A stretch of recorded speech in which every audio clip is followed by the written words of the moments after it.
Bienvenue de nouveau dans Final Moments. Aujourd'hui, consacrons notre épisode aux individus extraordinaires qui nous ont récemment quittés. Leurs contributions profondes et leurs héritages inspirants ont laissé une empreinte durable sur le monde. Alors que nous évoquons leurs réalisations et les chemins qu'ils ont tracés, nous vous invitons à vous joindre à nous pour cet hommage. Nous avons aussi un hommage triste à Hélène de Généresse, alors restez avec nous. Veuillez aimer et partager cette vidéo en signe de respect. Pour garder leurs souvenirs vivants, merci numéro 1, Kathleen Watkins.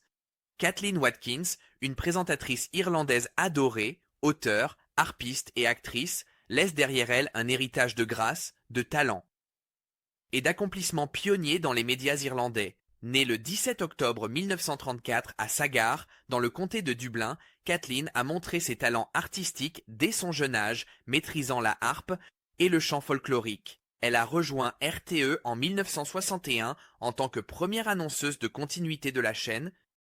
Son travail avec RTE a couvert divers rôles, de la présentation à la comédie, faisant d'elle une présence polyvalente à l'écran. La carrière de Kathleen s'est étendue, bien au-delà de son travail de présentatrice. Elle a joué le rôle de Grace Gifford dans le drame sur les ânes Insurrection en 1966. Et en 1977, elle est devenue la première et seule femme à animer The Rose of Charlie, un rôle qui a mis en valeur son assurance et son charme. Elle a également canalisé son esprit créatif dans l'écriture, publiant 2 recueils de poésie et une série de livres pour enfants adorés mettant en scène le personnage de Pan. Ce personnage a résonné avec les familles à travers l'Irlande.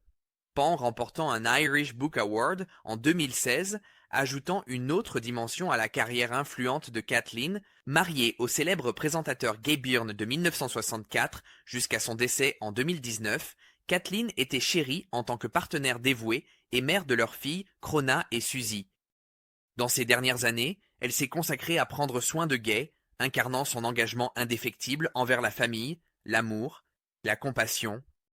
La gentillesse et la chaleur de Kathleen étaient ressenties profondément par tous ceux qui la connaissaient, la rendant aussi aimée sur le plan personnel qu'elle l'était sur le plan professionnel. Kathleen Watkins est décédée le 7 novembre 2024 à l'âge de 90 ans, entourée de ses proches. Elle laisse derrière elle ses filles, ses gendres, Phil et Ronan et 5 petits-enfants. Ses contributions à l'art, aux médias et à la littérature irlandaise ont laissé une empreinte indélébile, et sa présence douce sera rappelée avec tendresse par les nombreuses vies qu'elle a touchées tout au long de sa vie remarquable. Hommage à Kathleen Watkins. Numéro 2, Jim Hoagland. Jim Hoagland, un journaliste américain acclamé et double lauréat du prix Pulitzer, a laissé une empreinte indélébile sur le journalisme mondial grâce à ses analyses percutantes et à son reportage intrépide. Né à Rock Hill, en Caroline du Sud, en 1940, Hoagland a suivi un parcours académique rigoureux, fréquentant l'Université de Caroline du Sud, la Sorbonne à Paris et l'Université de Columbia, ce qui a approfondi ses connaissances en relations internationales et en journalisme. Sa carrière a décollé au Washington Post, où il est devenu une figure de proue dans la correspondance étrangère, rapportant depuis des lieux clés comme l'Afrique, la France et le Liban. La couverture remarquable de Hoagland sur l'apartheid en Afrique du Sud lui a valu son premier prix Pulitzer en 1971, marquant son engagement à exposer l'injustice malgré une interdiction personnelle d'entrer dans le pays. L'influence de Hoagland n'a fait que croître au cours des décennies suivantes, notamment grâce à ses commentaires perspicaces sur la guerre du Golfe et la dissolution de l'Union soviétique. Son livre de 1972, South Africa, Civilizations and Conflict, reste un témoignage de son engagement envers la justice et la sensibilisation mondiale, résonnant avec les lecteurs et les décideurs. Son travail lui a également valu le prestigieux prix Eugene Meyer pour l'ensemble de sa carrière et le prix du Overseas Press Club, soulignant son influence durable sur le journalisme. Même après avoir transitionné vers un rôle de rédacteur-contributeur au Washington Post en 2010, Hoagland a continué à fournir des analyses percutantes qui guidaient les lecteurs à travers des paysages géopolitiques complexes. Son engagement à éliminer les dynamiques complexes des événements mondiaux combiné à son intellect et à sa prévoyance, a eu un impact non seulement sur les lecteurs, mais aussi sur les décideurs qui trouvaient ses colonnes à la fois éclairantes et influentes. Jim Hoagland est décédé à l'âge de 84 ans des suites d'un AVC, laissant derrière lui un héritage défini par un journalisme courageux et un engagement indéfectible envers la vérité. Son travail sera rappelé comme une force directrice pour comprendre les affaires mondiales et défendre la justice sur la scène internationale. Hommage à Jim Hoagland. Numéro 3. Kathleen McGee. Kathleen McGee est une figure adorée de la comédie canadienne qui a captivé le public avec son humour audacieux et son style sans compromis. Née le 5 avril 1981 à Edmonton, Alberta, McGee a découvert son amour pour le stand-up en 2005 après une rupture émotive.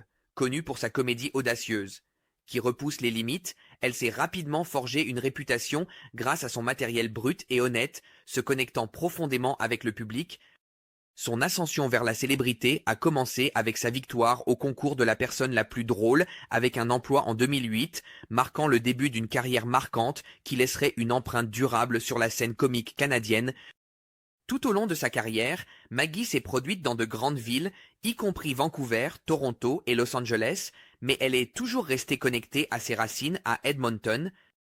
Ses réalisations comiques incluaient d'être finaliste au concours Top Comic de Sirius XM Canada en 2017 et d'avoir reçu une nomination au Canadian Comedy Awards après sa performance de stand-up au Winnipeg Comedy Festival en 2019. Cette même année, elle a sorti son premier.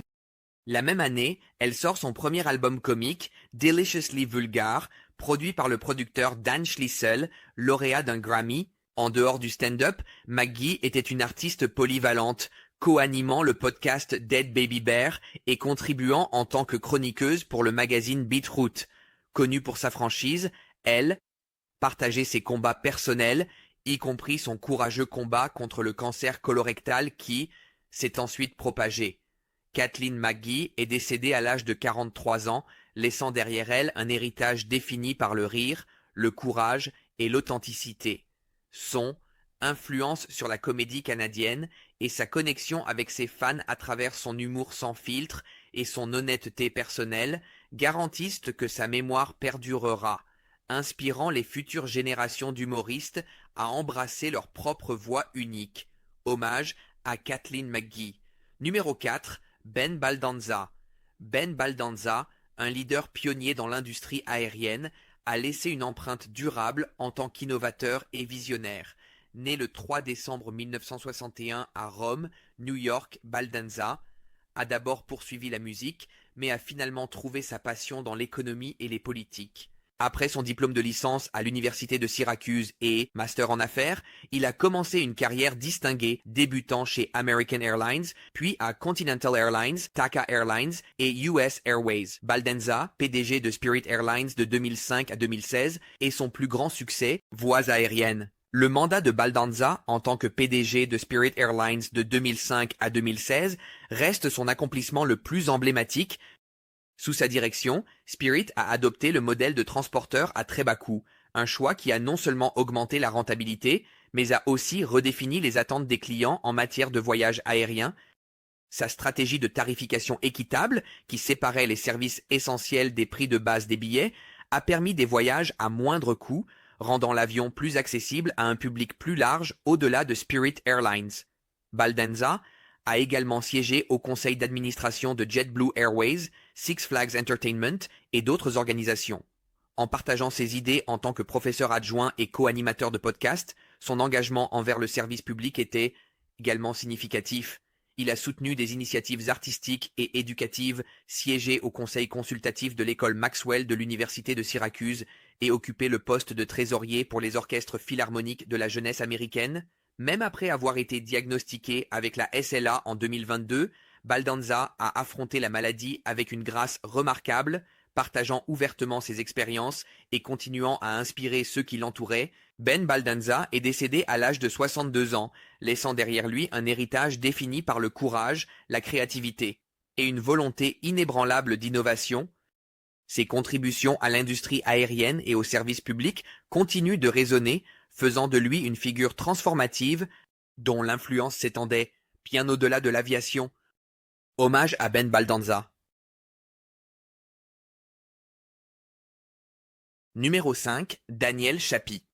Daniel Chapie est un artiste comique suisse renommé et un conteur visionnaire qui laisse derrière lui un héritage profond dans le monde des bandes dessinées franco-belges. Né le 3 avril 1951 à Genève, en Suisse, l'inclination précoce de Chapie pour l'art était évidente dès son premier travail en vitrail, Vierge et enfant, qu'il a exposé à seulement 16 ans. Cette passion pour l'expression créative l'a conduit à étudier à l'École des Beaux-Arts de Genève et à l'École des Arts décoratifs, où il a perfectionné ses compétences et posé les bases de son avenir dans la bande dessinée. Le parcours artistique de Chapie a pris un tournant transformateur en 1974 avec un audacieux voyage terrestre en Inde, traversant l'Europe centrale et orientale, la Turquie, l'Iran et l'Afghanistan. Cette expérience remarquable a inspiré son premier roman graphique, Le Voyageur, où il a introduit Stéphane Clément, un personnage qui est devenu un avatar des aventures de Chapie et de ses réflexions profondes sur les enjeux mondiaux. Ses numéros révolutionnaires, Chronique d'un voyageur et CH, Confidential est devenu connu pour sa fusion de fiction, de reportages et de récits de voyage, capturant les nuances des lieux et des événements qui ont influencé la vie de Chapie. Le style réaliste de Chapie, basé sur l'encre, caractérisé par des remplissages noirs audacieux et un texturage complexe, a donné à ses histoires une authenticité unique qui a résonné avec les lecteurs et a établi de nouvelles normes dans la bande dessinée européenne. Le décès de Chapie à l'âge de 73 ans marque la fin d'une époque, mais son influence reste ancrée dans le tissu des bandes dessinées franco-belges. Ses œuvres continuent d'inspirer de nouvelles générations, témoignant de son engagement envers l'art, l'aventure et la narration qui transcendent les frontières et le temps. Hommage à Daniel Chapie. Numéro Elwood Edwards. Elwood Edwards, une voix qui a défini les débuts de l'ère Internet, est devenue une partie inoubliable de l'histoire numérique en tant que voix emblématique derrière You've Got Mail. OL.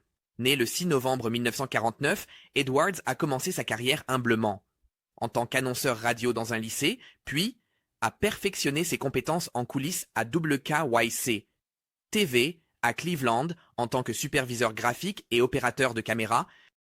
Son parcours vers la célébrité sur Internet a commencé, de manière inattendue en 1989, lorsqu'on lui a demandé d'enregistrer quelques phrases simples « Bienvenue, vous avez du courrier, fichier terminé et au revoir ». Il ne savait pas que ces mots deviendraient synonymes de l'expérience Internet pour des millions d'utilisateurs se connectant à AOL, les introduisant à une nouvelle frontière numérique. Malgré la célébrité que sa voix lui a apportée, Edwards est resté humble, continuant à travailler dans divers rôles au sein de l'industrie de la diffusion, y compris des postes de directeur senior et de responsable de production dans plusieurs stations de télévision. Dans un tournant surprenant, il a même essayé de devenir chauffeur Uber, ravissant les passagers qui reconnaissaient la voix qui les accueillait pendant leur jour chez AOL. Au fil des années, il a bénéficié d'une célébrité unique en son genre, faisant des apparitions en tant qu'invité, et même étant l'invité d'émissions de télévision, et même en reprenant sa célèbre réplique dans The Tonight Show avec Jimmy Fallon. L'histoire d'Edwards ne concerne pas seulement une voix, mais aussi un témoignage du pouvoir silencieux de la simplicité à une époque de changement technologique rapide. Son salut familier est devenu un symbole nostalgique d'une époque transformative de l'histoire, lorsque l'Internet commençait à façonner le monde. Elwood Edwards est décédé à l'âge de 74 ans, laissant derrière lui un héritage que des millions de personnes se souviennent avec affection. Sa voix distinctive continue de résonner comme un rappel nostalgique des débuts de l'Internet, capturant un moment où la communication numérique était remplie d'un sentiment d'émerveillement et de découverte. Hommage à Elwood Edwards. Numéro 7, Ellen DeGeneres. Ellen DeGeneres, la célèbre comédienne d'Hollywood connue pour son esprit aiguisé et son talk-show révolutionnaire, traverse une période difficile. Elle a récemment parlé des défis du vieillissement et de plusieurs diagnostics de santé dans son dernier spécial Netflix, For Your Approval. À 66 ans, la comédienne bien-aimée et ancienne animatrice de talk-show a abordé son expérience avec l'ostéoporose, le trouble obsessionnel compulsif, ou TOC, et le trouble du déficit de l'attention avec hyperactivité, TDAH. Elle a récemment parlé des défis du vieillissement et plusieurs diagnostics de santé dans son dernier spécial Netflix, For Your Approval.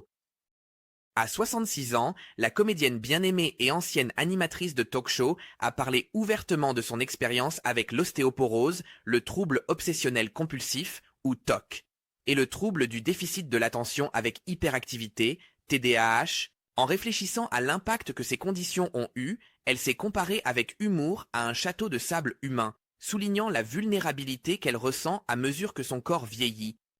DeGeneres a révélé que son ostéoporose, une condition qui affaiblit les os, a été détectée lors d'un test de densité osseuse, lui donnant un aperçu de sa perte osseuse progressive. En plaisantant sur le fait qu'elle pourrait se désintégrer sous la douche, elle a utilisé l'humour pour aborder la réalité souvent difficile de sa santé. En plus de ses défis physiques, DeGeneres souffre également d'arthrite, ce qui lui a causé des douleurs sévères. Je pensais avoir déchiré un ligament, mais il s'est avéré que ce n'était que de l'arthrite, a-t-elle partagé. Le spécial met également en lumière son parcours en matière de santé mentale, en particulier son diagnostic de TOC et de TDAH. DeGeneres a expliqué que son éducation dans la science chrétienne, un système de croyances religieuses qui ne reconnaît pas la maladie, signifiait qu'elle a grandi sans connaissance de conditions comme le TOC. Cependant, grâce à la thérapie, elle comprend maintenant comment le TOC, souvent héréditaire, a influencé sa vie, son TDAH, ou comme elle l'appelle en plaisantant, TDA, affecte aussi sa concentration, la poussant à passer constamment d'une obsession à une autre. Dans son retour à l'écran, For Your Approval marque ce qui pourrait être son dernier spectacle de stand-up. Depuis la fin de l'émission d'Hélène DeGeneres en 2022, qui s'est terminée au milieu de controverses sur le lieu de travail, DeGeneres s'est concentré sur la thérapie et la découverte de soi. Ses réflexions dans le spécial révèlent une femme qui a affronté des défis personnels et professionnels de front, utilisant l'humour pour naviguer à travers sa santé changeante. L'histoire de DeGeneres continue d'inspirer le public, montrant que, même avec l'âge et les obstacles de santé, elle reste une puissante défenseur de l'ouverture. Résilience, rire